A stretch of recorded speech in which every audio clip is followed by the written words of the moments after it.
Hello दोस्तों, नमस्कार। Stock market share YouTube channel में आपका स्वागत है। अभी हम बात करने वाले हैं इवेक्सिया लाइफ केयर लिमिटेड कंपनी की, क्योंकि इसके संबंध में जो फिलहाल Q4 का रिजल्ट जारी होना था 6 मई को, वो फिलहाल जारी होता हुआ दिखाई दिया है। तो हम इसमें देखने की कोशिश करेंगे कि आखिर इस कंपनी ने अपना जो Q4 का रिजल्ट निकाल के दिया है वो कैसा निकाल के दिया है। चूँकि ये रिजल्ट मार्केट बंद होने के बाद आया है, तो ये भी देखने की कोशिश करेंगे कि आखिर ये जो रिजल्ट आया है उसका इस कंपनी पे क्या प्रभाव पड़ता हुआ दिखाई देगा। क्या इसमें अपर सर्किट लगता हुआ दिखाई देगा या लोअर सर्किट, इन सब चीज़ों पे भी चर्चा करते हुए हम दिखाई देने वाले हैं। साथ ही साथ इसके मैनेजमेंट में कुछ बदलाव देखे गए हैं, उससे संबंधित कुछ निर्णय होते हुए भी दिखाई दिए हैं, तो उसे भी हम इस वीडियो में पूरा डिटेल से देखने वाले हैं। तो चलिए दोस्तों, बिना किसी देरी के वीडियो शुरू करते हैं और ये जो Q4 का रिजल्ट निकल के सामने आया है उसे पूरा डिटेल से पढ़ने का प्रयास करते हैं।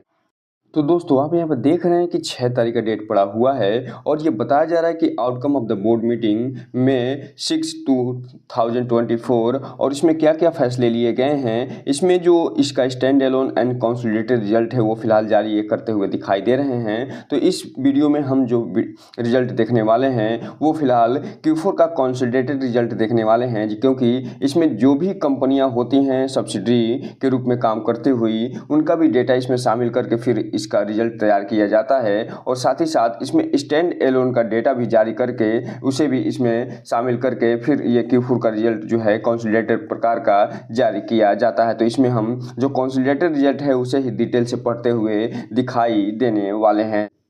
लेकिन कंसोलिडेटेड रिजल्ट देखने से पहले थोड़ा सा हम बात कर लें इसके जो सब्सिडरी के माध्यम से ये जो कंपनी काम करते हुए दिखाई देती है उसकी। तो यहाँ पे आप देख रहे हैं कि जो इवेक्सिया लाइफ केयर लिमिटेड कंपनी है, फिलहाल जो काविट एडिबल ऑयल लिमिटेड है जो कि इसके सब्सिडरी के रूप में काम करते हुए दिखाई देती है, उसके माध्यम से ये काम करते हुए दिखाई देती है। इसके अलावा जो काविट ट्रेडिंग प्राइवेट लिमिटेड है वो भी इसकी सब्सिडरी होते हुए दिखाई देती है। इसके साथ साथ ये जो कंपनी है जो इवेक्सिया लाइफ केयर अफ्रीका लिमिटेड है वो भी इसकी सब्सिडरी होते हुए दिखाई देती है। अर्थात कहने का मतलब ये है कि ये जो कंपनी है न केवल इंडिया में काम करते हुए दिखाई देती है बल्कि अफ्रीकन महाद्वीप में भी काम ये करते हुए दिखाई देती है। इसके अलावा जो इवेक्सिया पैन अफ्रीका लिमिटेड है जो कि स्टेप डाउन सब्सिडरी इसकी होते हुए दिखाई देती है, इसके माध्यम से भी ये कंपनी काम करते हुए दिखाई देती है। इसके अलावा जो हिमसोल एनर्जी सिस्टम प्राइवेट लिमिटेड है उसके माध्यम से भी ये काम करते हुए दिखाई देती है। और ये जो हिमसोल एनर्जी सिस्टम है ये इवेक्सिया लाइफ केयर का ये एसोसिएट्स होता हुआ दिखाई देता है। तो इस हिसाब से आप कह सकते हैं कि जो इवेक्सिया लाइफ केयर लिमिटेड कंपनी है फिलहाल वो 6 सब्सिडरी के माध्यम से काम करते हुए देखने को मिलती है। अब हम अगर बात करें इसके जो कंसोलिडेटेड रिजल्ट निकल के सामने आया है उसकी, तो यहाँ पे आप देख रहे हैं कि ये जो सेगमेंट दिखाई दे रहा है ये इस Q4 का सेगमेंट दिखाई दे रहा है। अर्थात ये मार्च 2024 के Q4 जो बीता है उसका सेगमेंट ये दिखाई दे रहा है और इससे संबंधित यहाँ पे डेटा दिए गए हैं। और इसके अलावा जो ये सेगमेंट आप देख रहे हैं ये Q3 का सेगमेंट है, अर्थात दिसंबर 2023 के Q3 का सेगमेंट यहाँ पर दिखाई दे रहा है। और ये जो सेगमेंट है वो पिछले साल मार्च क्वार्टर 2023 के 4 का सेगमेंट दिखाई दे रहा है और इससे संबंधित ये डेटा दिए गए हैं। और इसके अलावा ये जो भी डेटा आप देख रहे हैं सभी डेटा लाख में दिए गए हैं, जिसे हम लाख में पढ़ने की ही कोशिश करने वाले हैं। सबसे पहले अगर हम बात करें इसके रेवेन्यू फ्रॉम ऑपरेशन की, जो कि इसका वास्तविक जिस बिजनेस से ये कंपनी रेवेन्यू प्राप्त करती है उसके बारे में ये इसमें बताया जाता है। तो यहाँ पे आप देख रहे हैं कि ये जो कंपनी है वो फिलहाल इस Q4 में 2471 लाख का टोटल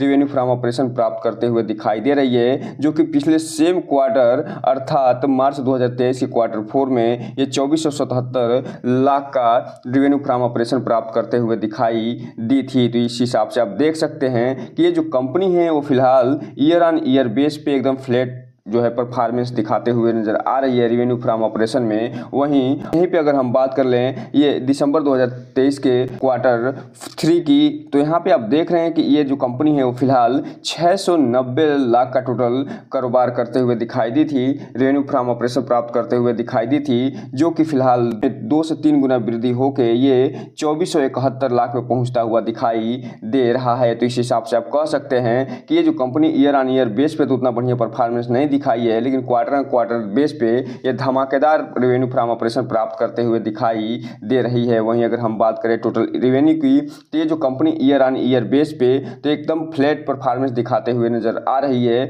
और एक तरफ जहां मार्च 2023 के Q4 में ये 2495 लाख का टोटल कारोबार करते हुए दिखाई दी थी, वो इस Q4 में 2598 लाख पे पहुंचता हुआ दिखाई दे रहा है, जो कि ये बता रहा है कि ईयर ऑन ईयर बेस पे अर्थात financial year to financial year इसके टोटल रेवेन्यू में मामूली सी बढ़ोतरी देखी जा रही है। जबकि अगर क्वार्टर बात करें तो ये जो कंपनी दिसंबर 2023 के Q3 में जहां 689 लाख का टोटल कारोबार करते हुए दिखाई दी थी, वो फिलहाल लगभग 3 गुना होके 2558 लाख पे पहुंचता हुआ दिखाई दे रहा है। तो कुल मिलाकर के ये कहा जा सकता है कि ये जो कंपनी है उसने अपने रेवेन्यू में जबरदस्त वृद्धि करते हुए दिखाई दी है। अब यहीं पे अगर हम बात कर लें इसके टोटल एक्सपेंस की, तो चूंकि आप जानते हैं कोई भी कंपनी अगर रेवेन्यू प्राप्त करती है तो साथ में कुछ एक्सपेंस भी करते हुए दिखाई देती है। बात करें हम उसी एक्सपेंस की, तो एक तरफ जहां इस कंपनी ने इस Q4 में 2558 लाख का टोटल रेवेन्यू प्राप्त किया है, वहीं इसमें जो टोटल एक्सपेंस ये करते हुए दिखाई दी है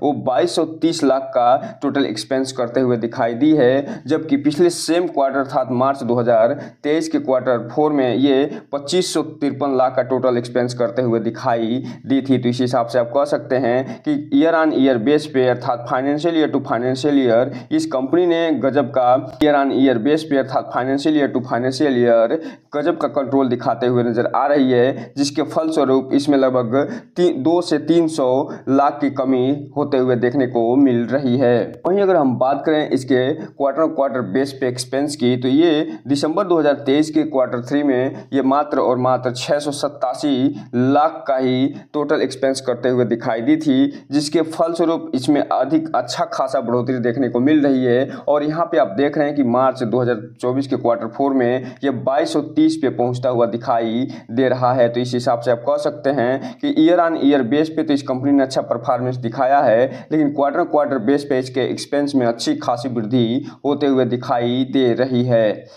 अब यहीं पे अगर हम बात कर लें इसके प्रॉफिट बिफोर टैक्स की, अर्थात टैक्स देने से पहले जो टोटल रेवेन्यू हुआ है उसमें से जो टोटल एक्सपेंस निकालने के बाद जो शेष राशि बचती है उसे प्रॉफिट फॉर द टैक्स या लॉस फॉर द टैक्स कहा जाता है। तो यहाँ पे आप देख रहे हैं कि ये जो कंपनी है फिलहाल प्रॉफिट फॉर द टैक्स में इस क्वार्टर में 327 लाख का टोटल कारोबार करते हुए दिखाई दे रही है, प्रॉफिट बिफोर टैक्स प्राप्त करते हुए दिखाई दे रही है। जबकि पिछले सेम क्वार्टर अर्थात मार्च 2023 के Q4 में ये 58 लाख के घाटे में थी। तो इस हिसाब से आप कह सकते हैं कि ईयर ऑन ईयर बेस पे financial year to financial year company घाटे से प्रॉफिट में आती हुई दिखाई दे रही है। जबकि बात करें अगर हम क्वार्टर बेस पे, तो ये जो कंपनी है दिसंबर 2023 के Q3 में 1.94 लाख का टोटल कारोबार करते हुए दिखाई दी थी, प्रॉफिट बिफोर टैक्स प्राप्त करते हुए दिखाई दी थी। उसमें धमाकेदार प्रदर्शन ये कंपनी करते हुए दिखाई दे रही है और 1.94 लगभग 2 लाख से ये बढ़ के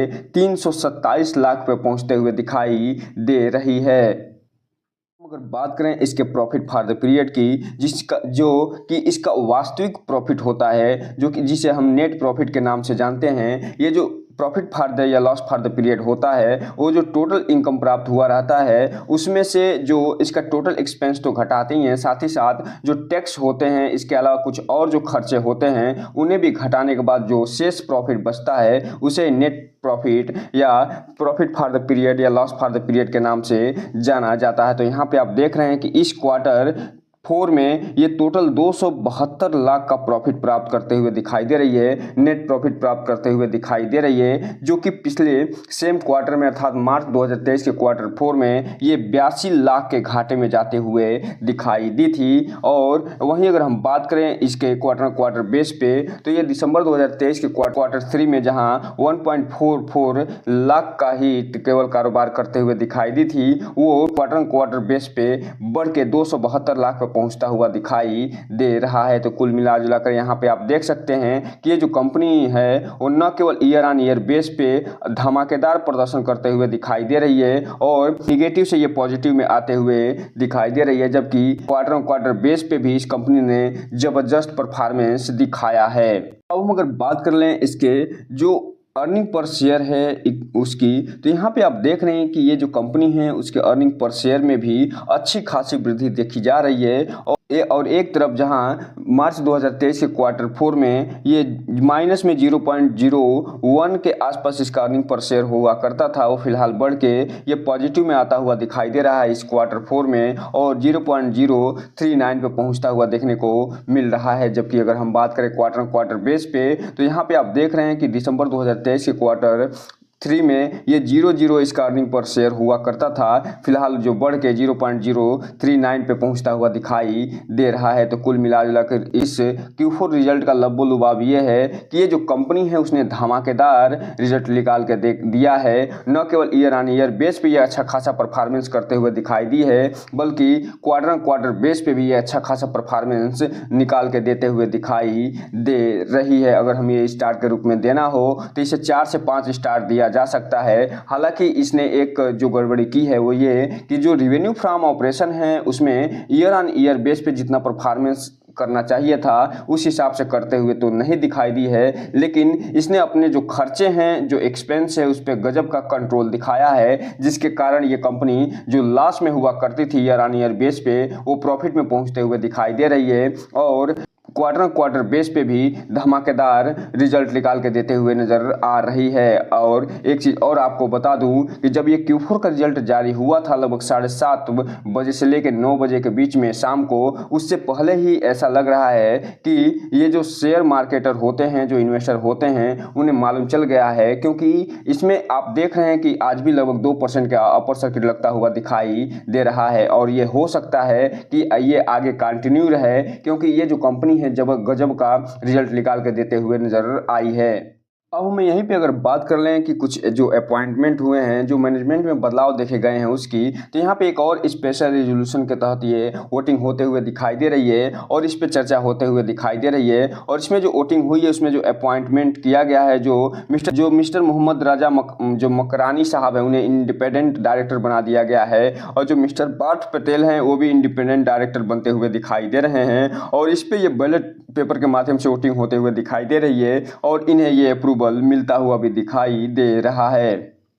अब हम अगर बात करें थोड़ा इसके चार्ट पैटर्न की, तो यहाँ पे आप देख रहे हैं कि जब मार्केट बंद हुआ है 6 मई को, तो इसका रिजल्ट चूंकि मार्केट बंद होने के बाद भी ही आया है, तो उसके बावजूद भी इसमें देख रहे हैं कि 2% का अपर सर्किट लगता हुआ दिखाई दे रहा है और ये जो 2% का अपर सर्किट लगा है ये फिलहाल हो सकता है कि आज भी कायम रहता हुआ दिखाई दे और अपने शेयर होल्डर को ये कुछ दिनों तक मालामाल करते हुए भी दिखाई दे जाए। लेकिन एक चीज़ यहाँ पर डिस्क्लेमर देना चाहेंगे कि इसमें कोई भी इन्वेस्टमेंट करने से पहले अपने वित्तीय सलाहकार से संपर्क जरूर करिएगा, क्योंकि ये जो कंपनी है अभी भी एक पेनी शेयर है और बहुत ही ज़्यादा रिस्की होते हुए दिखाई देती है। इसलिए कोई भी इन्वेस्टमेंट करने से पहले इस कंपनी के बारे में फुल एनालिसिस करिए कि ये जो कंपनी करती क्या है, इसका काम क्या है और इसका जो क्वालिटेटिव जो फंडामेंटल्स है वो क्या बता रहे हैं, जो क्वांटिटेटिव जो फंडामेंटल्स है वो क्या बताते हुए नज़र आ रहे हैं। और जब भी इसमें इन्वेस्टमेंट करिए तो इसमें अपने वित्तीय सलाहकार से संपर्क जरूर करिए। तो दोस्तों यहाँ पे आप देख रहे हैं कि 5 दिन की चार्ट पैटर्न की अगर हम बात करें तो लगभग 3% का पॉजिटिव रिटर्न निकाल के देते हुए नजर आ रही है। जबकि अगर हम बात करें 1 महीने के चार्ट पैटर्न की तो इसमें लगभग 6.5% की गिरावट देखी जा रही है। जबकि बात करें 6 महीने के चार्ट पैटर्न की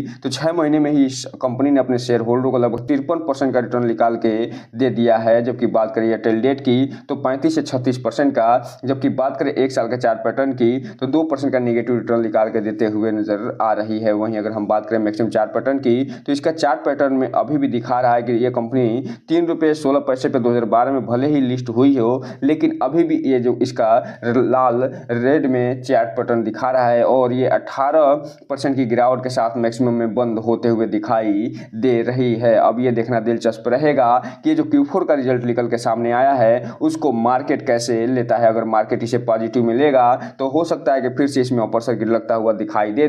लेकिन अगर इसमें ऑपरेटर हावी हो गए और मार्केट ने इस रिजल्ट को निगेटिव में लिया तो हो सकता है इसमें लोअर सर्किट भी लगता हुआ दिखाई दे जाए। इसलिए जो भी रिटेल इन्वेस्टर हैं थोड़ा सा ध्यान से आगे बढ़ने की कोशिश करिएगा। तो दोस्तों ये रहा आज का वीडियो। इस चैनल को लाइक और सब्सक्राइब करें और बेल आइकन हिट करना तो बिल्कुल ना भूलें, ताकि नए वीडियो की जो अपडेट्स आपको ऐसे समय समय पे मिलता रहे। जय हिंद दोस्तों।